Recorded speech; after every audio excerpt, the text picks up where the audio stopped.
Alors, bienvenue au Balado vers l'avenir, balado du CNJ. Je m'appelle Alexandre Chénier. Je suis l'un des animateurs de cet épisode-là. Je suis accompagné de mon collègue Pierre-Luc Elsindon. Et nous avons comme invité Marilyn Dion, qui est porte-parole de l'organisation Ma Place au Travail. Bonjour Marilyn. Bonjour. Excuse-moi, ça va bien? Oui, ça va très bien. Merci de l'invitation. Ben, ça fait plaisir, mais merci d'avoir accepté d'être venu. Est-ce que tu peux...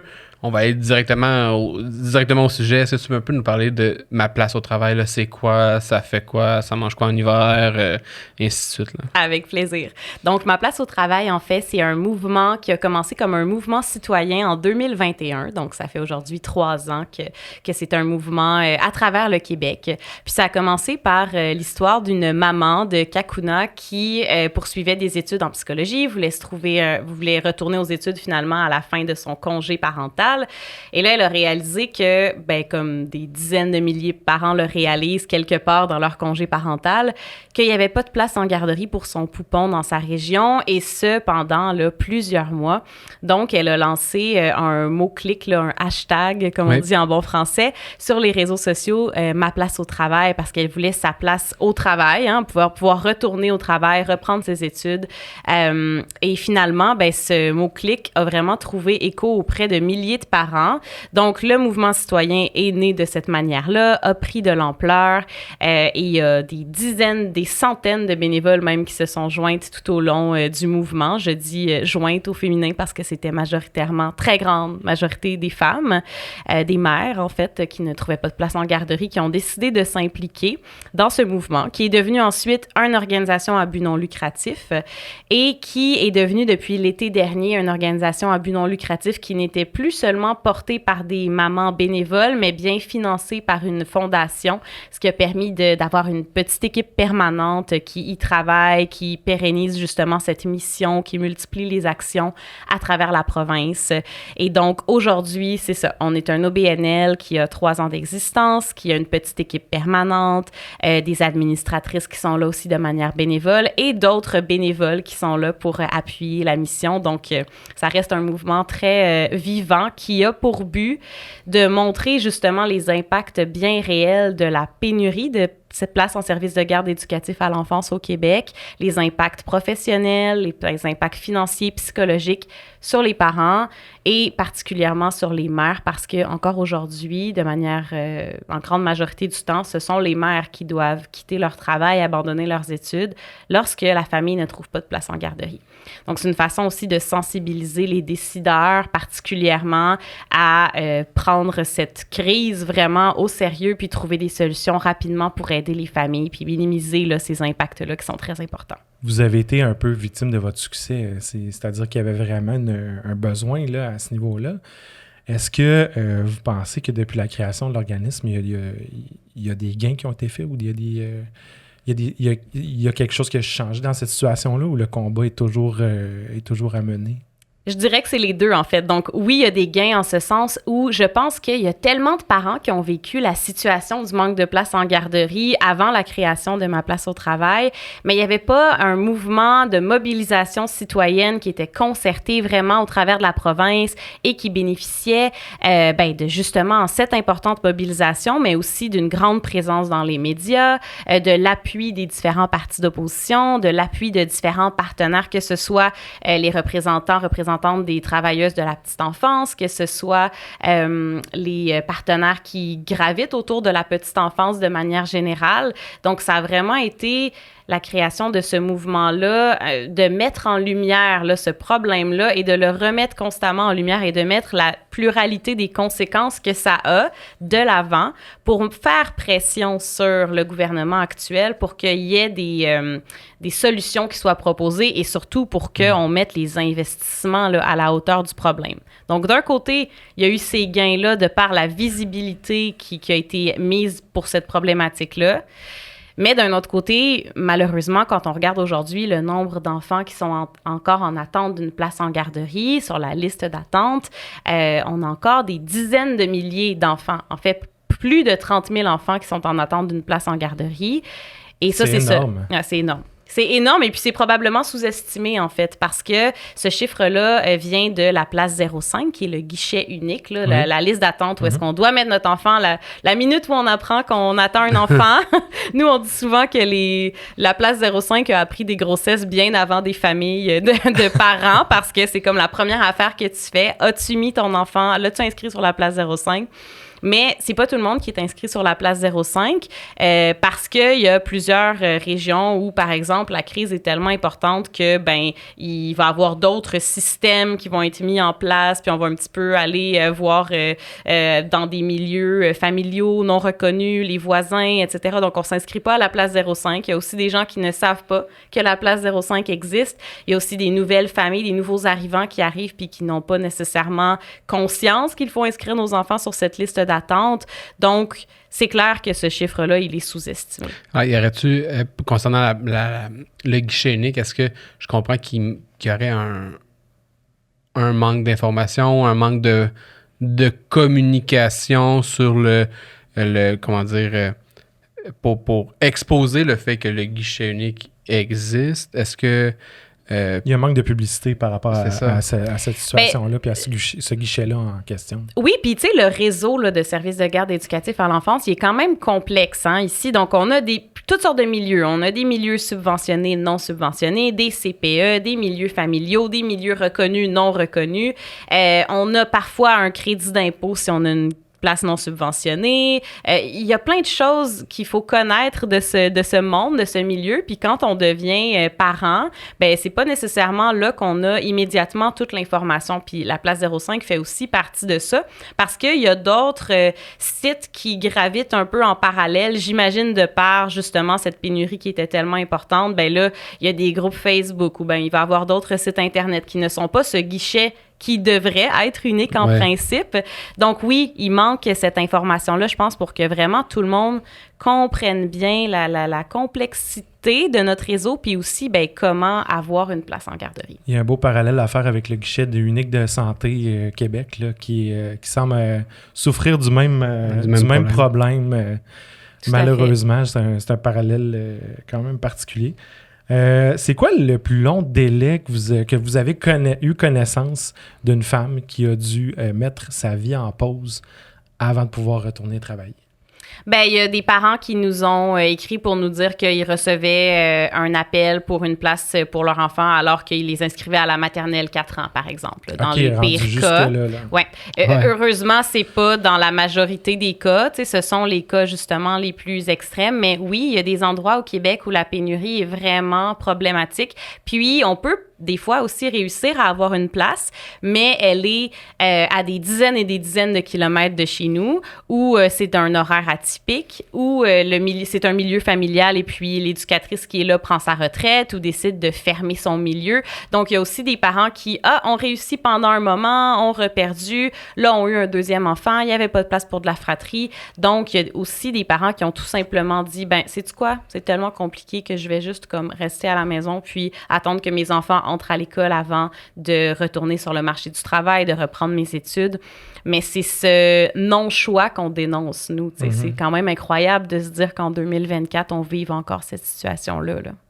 Puis il y a même des femmes qui, je crois, sont maintenant contraintes, par exemple, parfois d'ouvrir leur propre milieu de garde. Il y en a, oui, qui vont prendre cette solution-là. C'est quand même alarmant comme constat. Puis si c'est ce qu'on souhaite faire comme femme, comme individu, de se dire, moi, j'ai envie d'ouvrir mon service de garde, c'est super, tant mieux. Mais quand une maman ou un parent, faute de choix, se contraint à faire ça, je veux dire, je vois deux problématiques. Premièrement, le non-choix de cette personne face à son destin professionnel, puis ses sources de revenus, etc., ce qui est déjà d'une grande tristesse et d'une grande injustice, à mon avis. Mais il y a aussi le fait que ne s'invente pas qui veut être intervenante à la petite enfance, là, éducatrice à la petite enfance. Ça prend une formation. Ça prend une formation. C'est une spécialité. Je veux dire, on a quand même non seulement la santé, la sécurité d'un groupe de tout-petits, mais aussi s'assurer du développement optimal. On devient carrément une figure d'attachement pour un enfant qui est dans une phase cruciale de son développement. Hein. On sait, le 0-5 ans, là, c'est vraiment important pour le reste de la vie du tout-petit. Donc, c'est ça, ne s'invente pas qui veut, de se dire, ben moi, dans mon sous-sol, je vais m'occuper d'enfants, puis ça va bien aller. Est-ce que c'est le milieu optimal quand on n'a pas la formation et peut-être pas l'envie de le faire? On peut se poser les questions, là. Est-ce que, je reviens un peu sur la question du début, là. Est-ce qu'il y a une différence, admettons, là, parce que en 2021, vous avez rédigé un mémoire. Oui. Puis, en étant maintenant une OBNL, est-ce que tu crois que c'est comment dire? Est-ce que vos demandes d'accès à l'information, est-ce que vos demandes d'information, je vais juste rester sur le mot information, serait plus simple et plus facile à aller chercher maintenant, aujourd'hui, que vous êtes, je ne veux pas dire que vous êtes plus reconnu, mais tu cherches, on dirait que je me mets les pieds dans les plats, mais est-ce que comme là, vous êtes... Je pense que ce qu'Alexandre veut dire, c'est est-ce que vous avez peut-être un poids supplémentaire en étant un OBNL reconnu plutôt qu'un simple mouvement citoyen? Ouais. Quoique je ne veux pas minimiser quelques mouvements citoyens, que ce soit, ça en prend des mouvements citoyens dans notre société pour faire bouger les choses. Bien, l'OBNL, en fait, là, on s'est rapidement transformé en OBNL. Je pense que c'était quelques mois après la création du mouvement parce qu'on s'est rendu compte que ça prend une gouvernance, ça prend une structure qui est là. Puis là, ce qui a changé, en fait, c'est depuis qu'on a eu un financement d'une fondation privée. Ça c'est depuis l'année dernière. Donc, ça n'a pas vraiment changé, je considère, quelque chose par rapport à notre pression, par exemple, ou à nos relations avec les différents décideurs, parce que ça a toujours été très bien et très fort et ça a toujours été une priorité. Ma place au travail, c'est quelque chose qui est fondamentalement politique et transpartisan par ailleurs. C'est vraiment de se dire, ce sont les décideurs qui ont beaucoup des clés, qui ont les mains sur le volant, puis qui ont des clés de justement trouver des solutions et les mettre dans la loi et mettre les investissements nécessaires à ces solutions-là. Mais ce que ça a changé, notre financement, par exemple, c'est de vraiment avoir une équipe permanente qui peut travailler à temps plein sur ça. Parce que là, ce qu'on avait durant les 2 dernières années, ça a été tellement exceptionnel de se dire tout ce qu'on a réussi à faire en étant entièrement bénévole. Puis tu sais, c'était des mamans avec un bébé sur les genoux, un bébé sur la hanche qui travaillent la nuit, pendant la sieste, les fins de semaine, mais qui avaient ce feu puis cette volonté de faire changer les choses parce qu'elles ont toutes, en très grande majorité, été directement victimes des conséquences de cette pénurie-là. Là, il y a toujours autant le feu, puis il y a toujours des bénévoles qui gravitent autour, mais là, il y a des gens qui sont vraiment là à temps plein pour y travailler, pour s'assurer de la pérennité, en fait, de ce mouvement-là. Et un certain budget, quoique relativement modeste, mais un budget qui peut permettre de faire des choses, de créer des actions de mobilisation, de se déplacer pour aller rencontrer des décideurs, par exemple. Donc, ça nous a plus aidé dans les processus internes que dans nos relations ou notre crédibilité auprès des différents partenaires qui, heureusement, a toujours été là et très présente, là. OK. Les gens sont beaucoup derrière vous, derrière ce mouvement-là. Qui peut être contre un meilleur accès aux places en garderie? Je veux dire, j'aimerais voir quelqu'un contre là, pour pouvoir lui donner des bons arguments c'est pour qu'il ça. puisse changer son fusil d'épaule parce que honnêtement c'est une problématique qu'on entend de plus en plus parler. Moi, en fait, mes amis qui ont des enfants, qui veulent avoir des enfants, c'est même un frein à la démographie au Québec. Je pense qu'on est rendu là. Définitivement. Les gens souvent remettent en question le fait d'avoir des enfants ou non en se disant « j'aurais peut-être pas une place à la garderie ». Ça va jusque-là, le questionnement. Nous, on reçoit souvent des témoignages de parents qui se disent « Savez-vous quoi? Ça a tellement été compliqué pour mon premier enfant que finalement, on n'en fera pas de deuxième. Notre famille est terminée, par exemple. » Puis tu sais, ça a vraiment un impact justement individuel sur ces familles-là. C'est d'une très grande tristesse de te dire ça. Mais comme tu l'amenais si bien, c'est aussi un enjeu démographique, de vitalité démographique, particulièrement dans les régions plus éloignées où la pénurie est d'autant plus criante. Mais là, c'est une espèce de cercle vicieux parce que là, il n'y a pas de place en garderie, donc les familles ne s'installent pas, donc il n'y a pas de vitalité démographique, donc on ne crée pas de place en garderie. On est dans une espèce de prophétie autoréalisatrice où est-ce que c'est pas accueillant pour les jeunes familles de venir, puis c'est tellement malheureux, ça devient même un enjeu de vitalité économique à un moment donné. Donc, je suis contente de voir effectivement que la population est derrière nous parce que aussi, le réseau là, des CPE, des centres de la petite enfance, là, c'est vraiment une fierté au Québec. Et puis, on fait même l'envie du reste du Canada et même à l'international. Il y a eu plusieurs études qui ont démontré vraiment l'immense valeur de ce réseau-là. Mais il faut quand même qu'on en ait suffisamment de CPE, oui, et de tous les autres milieux de garde. Donc, je pense que d'un côté, on est tellement fiers, justement, de ce qui a été accompli. Puis d'un autre côté, on voit tout le travail qu'il reste à faire. Puis les gens voient que c'est une injustice puis que ça fonctionne pas, là. Donc, heureusement, oui, on a l'appui de la population là, de manière générale, vraiment. Tantôt, tu as parlé on a parlé un peu des gains. Là, moi, je suis un peu TDA, fait que je pars d'un bar puis je reviens. Moi, je suis comme ça, là. Fait que je me promène d'un bar puis de l'autre. Alors, des fois, j'ai de la misère moi-même à me suivre. Mais sinon, les gains, tantôt, tu as parlé que c'était sur... Ben, je veux pas te mettre des mots dans la bouche, mais tu as dit que les gains, c'était principalement, si je me trompe pas, sur la visibilité. Mis à part ça, est-ce qu'il y a eu d'autres gains? Parce que si je me fie à votre mémoire, il y avait 9 recommandations. Est-ce que dans les recommandations qui étaient dans le rapport, est-ce qu'il y en a qui étaient respectées? Est-ce qu'il y en a qui étaient appuyées, que ça a été apporté? Est-ce que c'est allé plus loin que le rapport, que le mémoire, ou c'est ça? Appuyer, oui, absolument. On a plusieurs partenaires qui ont appuyé nos revendications, puis des partis de l'opposition aussi qui les ont appuyés de toutes sortes de façons, hein, que ce soit en créant des pétitions, en faisant des points de presse, en posant des questions au Salon Bleu, en demandant dans les études de crédit, justement, davantage de précision, en essayant... Il y a plein de façons qui ont été amenées de la part des partis d'opposition pour...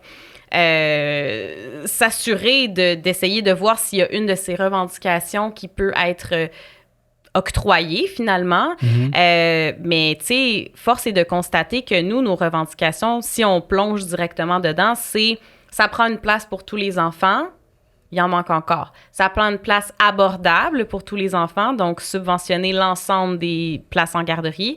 On est loin du compte encore. Ça prend une aide financière temporaire pour les parents qui ne trouvent pas de place en garderie. Malheureusement, jusqu'à présent, cette revendication n'a pas trouvé écho. Oui, a trouvé écho auprès des partis d'opposition, mais auprès du ministère de la Famille et du gouvernement, ou non. Même du gouvernement fédéral. Là, des fois, ils prennent position dans certains dossiers. Non, mais... pour cette revendication-là précise. Ensuite, c'est de valoriser également la profession d'éducatrice à l'enfance.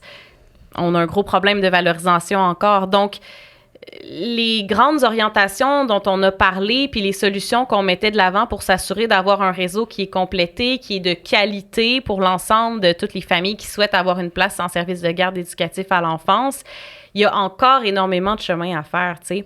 Le ministère de la Famille a publié en 2021 ce qui s'appelle le Grand Chantier pour les familles. Puis ça, c'est un espèce de plan d'action, plan de match où est-ce que le gouvernement a dit... D'ici 2025-2026, voici ce qu'on va faire. Il y a quelque chose comme plus qu'une quarantaine de mesures où est-ce qu'on va créer assez de places pour toutes les familles qui le souhaitent. On va subventionner les places. On va s'assurer d'avoir un ratio d'éducatrices formées. On va avoir un nouveau guichet là, unique. Là, je parlais de la place 05 tantôt. On va avoir une meilleure accessibilité pour les enfants qui ont besoin de soutien particulier. Mais là, ce qu'on constate, c'est que ce plan-là, c'est bien beau, mais après ça, dans les faits, c'est toujours retardé. On va pas à la vitesse du tout qui était inscrite, en fait, dans ce grand chantier. Donc, d'ici 2025-2026, là, en tout cas, peut-être qu'il y aura un 180 degrés en termes d'investissement et d'efforts qui sera fait puis qu'on réussira à atteindre ces objectifs-là. Souhaitons-le. Oui, souhaitons-le, mais disons que de notre côté, on est assez sceptique, puis on réalise qu'on dirait que la petite enfance n'est pas considérée comme une priorité pour le gouvernement actuel, ce qui, pour nous, est vraiment difficile à comprendre parce qu'on le sait que investir $1 en petite enfance rapporte $6 à la société par la suite. Donc, même d'un point de vue purement économique, c'est un investissement. C'est plus un investissement qu'une dépense. C'est final. ça. Ouais. Mais c'est comme si, je sais pas, est-ce que c'est parce qu'on a une vue court terme? Est-ce que c'est parce qu'on voit juste là les dépenses qui sont là? Je pense qu'au Québec, on manque de vision sur beaucoup de choses, puis ça en est un bel exemple. C'est surprenant à quel point, des fois, quelque chose qui n'est pas une priorité peut en devenir une très rapidement. Ou comme à l'inverse, quelque chose qui est une priorité ne devient plus une priorité pour pratiquement aucune raison. Peut-être qu'on va avoir aussi un changement de gouvernement. Il y a beaucoup de choses il y a beaucoup d'eau en dessous des ponts qui peuvent couler là, depuis... Effectivement. Jusqu'à ce point-là. Moi, je pense qu'en fait, le monde a surtout une vision à court terme là, par rapport à ça. Là. Si le monde pense... Puis on le voit là, dans plusieurs départements, comme juste, par exemple, nos conventions. Nous, au syndicat, faut qu'on pense pas à aller plus loin ou à regarder plus loin nécessairement. Alors, il faut pousser cette réflexion-là, mais puis sinon, dans les codes de la route, mais il faut qu'il y ait un accident grave pour que quelque chose soit mis en place. On est beaucoup en réaction et beaucoup moins en prévention. Je pense que c'est ça que tu essaies d'illustrer comme propos, Alexandre.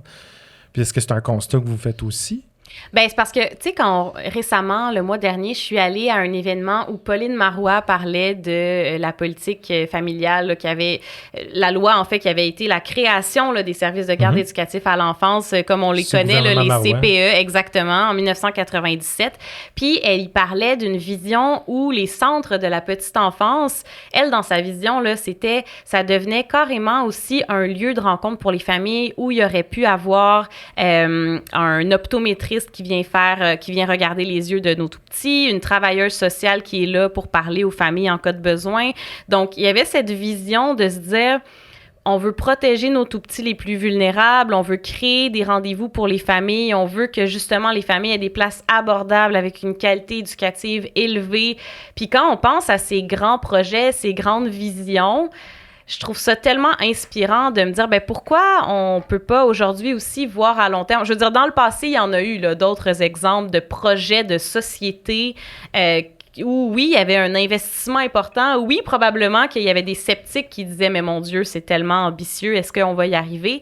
Mais il y avait cette volonté d'avoir quelque chose qui nous unit tous, justement, comme société, puis de prioriser certains aspects. Moi, je pense que de prioriser la petite enfance, de le voir à long terme comme étant une richesse pour la société, même d'un point de vue taux de diplomation plus tard pour nos tout-petits, baisse d'intervention, par exemple, due à des problèmes de comportement, je sais pas, d'enfants qui auraient été plus vulnérables dans la petite enfance. Ce serait tellement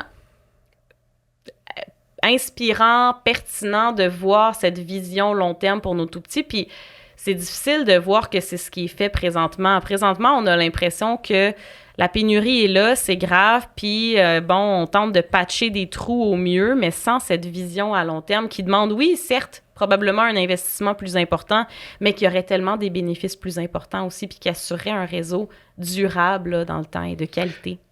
Je vais peut-être faire un peu mon pessimiste, là, mais je crois que, justement, c'était la vision d'une personne qui était au pouvoir. Puis là, les personnes... Tu sais, la vision...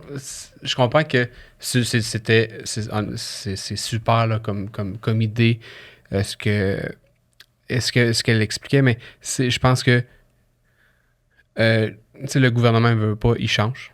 À chaque fois qu'il y a des élections, il y a des chances que le gouvernement change, les visions changent. Il y a un manque de volonté politique aussi. Oui, oui. Clairement. Là. Mais je pense que... Je me sais plus ce que je voulais dire, mais je pense que juste que... C'est beau que ça soit d'une personne, mais s'il y avait personne par la suite qui était là ou qui prend réellement la relève, le projet... Je pense que c'est pour ça qu'un peu ma place au travail est née. C'est un peu pour pérenniser cette idée-là, de ces idées-là, de les amener, puis de les ramener toujours dans la société, puis de les ramener, peu importe le gouvernement qui va être en place. Oui, puis ce que je veux dire, c'est que là, oui, j'allais à l'extrême de ce que Pauline Marois, sa vision, mais qui devenait un carrefour familial et tout ça. Tu sais, là, on n'est pas là-dedans, on est vraiment dans l'idée de, mettons, compléter un réseau abordable de qualité, etc. Je veux dire, ça a quand même été... Oui, ça a été l'idée au début d'une femme, d'une visionnaire, mais n'empêche qu'on a eu ensuite de la documentation encore et encore. On a prouvé les bienfaits, par exemple, des centres de la petite enfance sur les enfants, particulièrement les enfants vulnérables, en fait. Puis, il y a aussi il y a eu des études faites par des économistes aussi, comme je l'expliquais tout à l'heure, qui parlent de l'importance de ces systèmes-là pour que les femmes, les parents puissent retourner travailler, pour que les tout-petits, après ça, justement, se développent de manière optimale, les tout-petits vulnérables encore plus particulièrement. Donc, Moi, ce que j'ai de la difficulté à comprendre, c'est quand on a tous ces éléments-là entre les mains et qu'on est au gouvernement et qu'on a les mains sur le volant, pourquoi ne pas s'appuyer sur ces faits probants pour vraiment faire la bonne chose pour le futur de notre population plutôt que peut-être de patcher des trous puis penser à court terme puis avoir un bilan qui est positif à la fin. Je veux pas mettre des intentions dans la tête de qui que ce soit, mais parfois, ça peut donner l'impression que ce sont des objectifs un petit peu plus électoralistes que vraiment de se dire on va faire la bonne chose pour le bien-être de notre société. Oui. Puis, cette problématique-là, comme on disait tout à l'heure, elle amène... ça amène d'autres problématiques dans notre société, puis ça fait en sorte que... il y a une pénurie de main-d'œuvre. On a moins de petits... d'éducateurs? Non, de petits enfants qui naissent. Okay. Ça fait en sorte que, il y a moins de gens dans notre société. Ça amène une pénurie de main-d'œuvre. C'est l'espèce de roue infernale dont tu parlais tout à l'heure. Puis même à plus court terme, les femmes qui sont à la maison là, puis qui peuvent pas retourner travailler, il y en a combien qui sont infirmières, qui sont professeurs, alors qu'on en manque. Oui, tout à fait. Il y a eu un exemple récemment ce printemps, une série d'articles sur justement un exemple de Sept-Îles où il y avait une travailleuse sociale, 2 pédiatres, un dentiste qui allait probablement quitter parce qu'il n'y avait pas de place en garderie. Donc là, on voit l'impact sur l'ensemble des services à la population. C'est vraiment un effet rebond et ça va plus loin que les familles qui sont directement touchées par le manque de place. Ça touche tout le monde. Si on prend l'exemple de la fondatrice de Ma Place au Travail, qui je crois avoir compris qu'elle pensait quitter la profession et ne pas devenir psychologue, je crois, avoir compris que c'est un enjeu qui était à ce point fort que je pensais juste changer de carrière, tout simplement. Puis des psychologues, on en a besoin dans notre société. On en a besoin de plus en plus. Elle disait, tu sais, est-ce que je peux aller continuer à justement intervenir auprès des jeunes de ma région qui ont des problématiques de santé mentale? Quand on y pense, c'est un effet rebond. Donc, si on se met à penser, OK, il y a à peu près 30 000 enfants sur la liste d'attente, c'est à peu près autant de familles qui vivent des situations problématiques par rapport à l'accessibilité à l'emploi, qui doivent peut-être changer de job pour faire un job des fins de semaine, qui ne voient pas leur conjoint.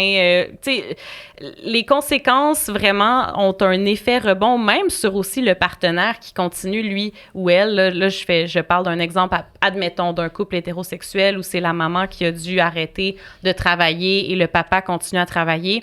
Lui, là, il a sur les épaules la charge financière de l'entièreté de la famille. Toute la famille doit serrer la ceinture. C'est une pression énorme aussi pour lui. Peut-être qu'il voit moins ses enfants. Peut-être qu'il est extrêmement stressé. Peut-être que ça le rend triste et impuissant de voir sa femme, justement, qui se retrouve dans cette situation-là.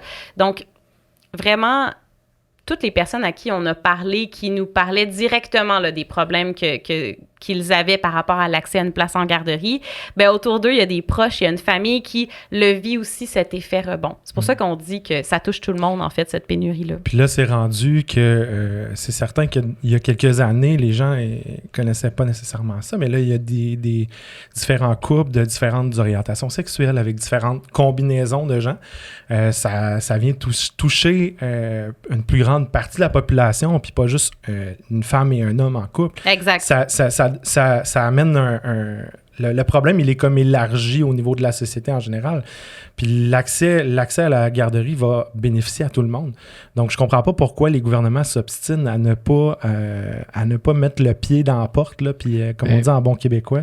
Je pense sans ne pas avancer, là. Je pense que Marilyn l'a un peu dit tantôt, c'est des décisions, c'est électoral, là, tout ça. Là. Puis c'est aussi une problématique complexe en ce sens que si, mettons qu'on regarde ça, OK, il manque de place en garderie. Donc, il faut construire énormément de bâtiments. Là, il y a les délais administratifs. Admettons que je vais ouvrir un CPE, là, il faut vraiment que je me lève tôt demain matin et que j'ai une détermination incroyable parce que ce sera un chemin de combattant, parce qu'il y a des délais, des mois, des années, vraiment plusieurs années avant une première pelletée de terre. Donc, il y a ça, il y a cette lourdeur administrative, il y a des coûts qui sont vraiment importants, puis là, le gouvernement nous dit, il y a une explosion des coûts dans la construction, etc., ce qui fait qu'ils vont refuser. Puis là, c'est ça. Après ça, un gros enjeu qu'il y a aussi, c'est la pénurie d'éducatrices. pour remplir ces locaux-là. On aura beau bâtir toutes les garderies du monde, si on n'a personne pour s'occuper de nos tout-petits, on n'est pas plus avancé.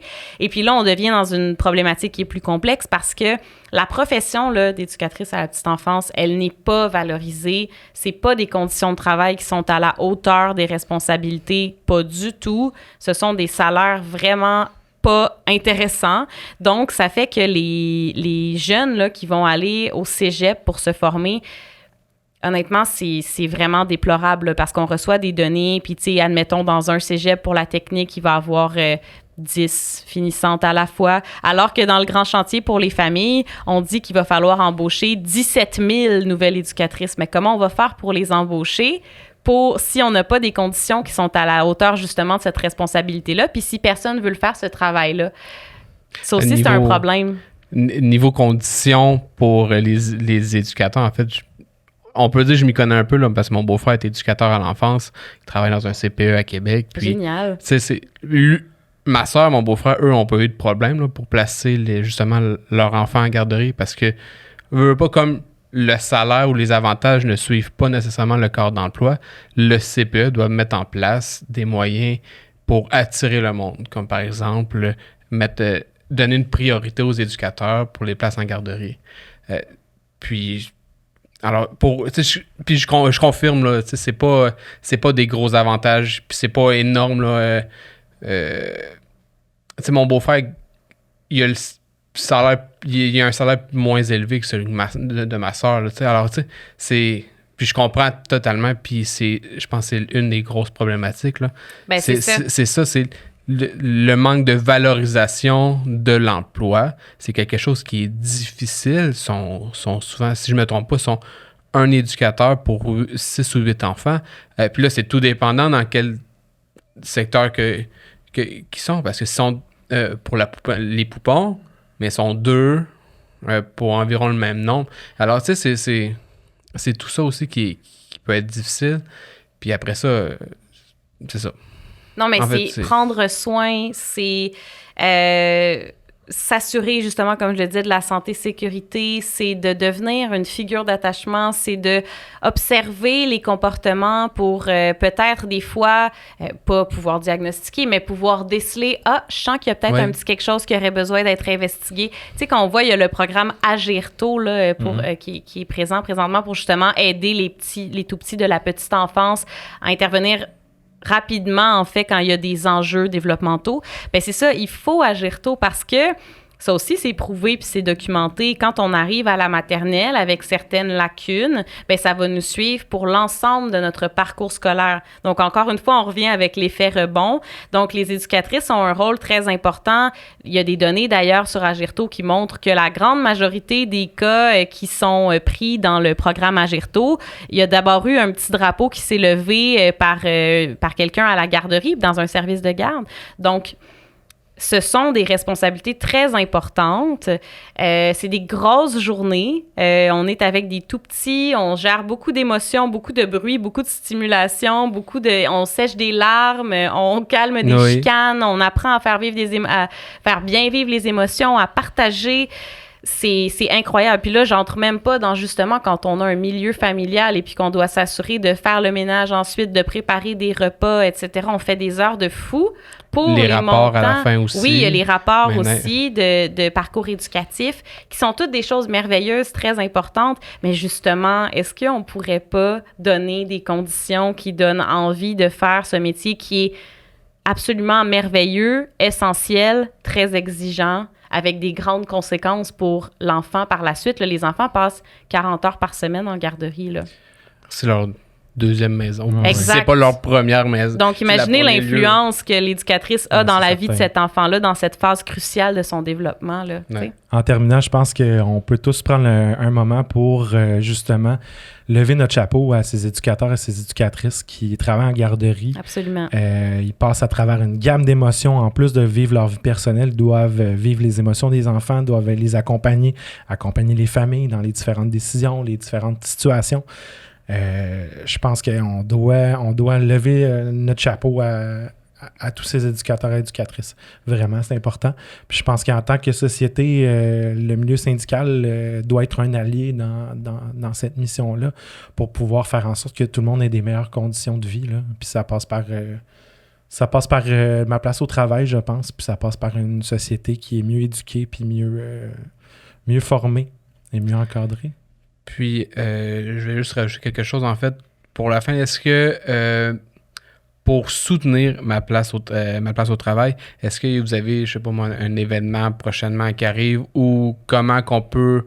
Là, il y a votre site web, Ma place au travail. Sinon, je crois que vous avez aussi votre groupe Facebook et ainsi de suite, mais est-ce qu'il y a quelque chose qui s'en vient prochainement ou pas encore? Comment on peut vous aider pour vous soutenir? Bien, c'est super apprécié de l'offrir. En fait, on vient tout juste le mois dernier de faire une grande mobilisation devant l'Assemblée nationale et c'est quelque chose... Mois dernier, parce qu'on ne sait pas tant quand est-ce que va être publié mois dernier. Oui, c'était en juin 2024 qu'on a fait une action de mobilisation devant l'Assemblée nationale et on en fait régulièrement des actions de mobilisation. On veut aussi en faire à travers le Québec pour la prochaine année. Donc, je dirais que la manière de nous soutenir, c'est vraiment de rester à l'affût de ces actions-là. On en fait en ligne aussi parfois, où on demande d'envoyer des courriels, des lettres, de faire des actions ciblées envers le ministère de la Famille, par exemple. Donc, tout dépendant de l'enjeu, parce qu'ils sont multiples. On détaille tout ça sur nos réseaux sociaux, notre page Facebook, notre compte Instagram, sur notre site web également. On a une infolettre. Donc, c'est toutes des façons de rester mobilisés et rester à l'affût de ce qui s'en vient. Puis, c'est certain que ce sont des façons de nous encourager parce que c'est en participant tous ensemble à ces actions de mobilisation-là qu'on montre en fait que c'est un enjeu qui est important pour la population. Évidemment, on peut toujours contacter notre député, le ministère de la Famille, que ce soit par téléphone, par courriel, pour justement montrer que pour nous, c'est un enjeu qui est important et c'est la force du nombre qui va continuer à faire une différence là, dans ce combat-là. Donc, voilà. Parfait. Ben, merci beaucoup, Marilyn. Merci d'avoir accepté d'être venue. Merci. Puis merci de nous avoir partagé l'essence de Ma place au travail. Merci beaucoup. Merci.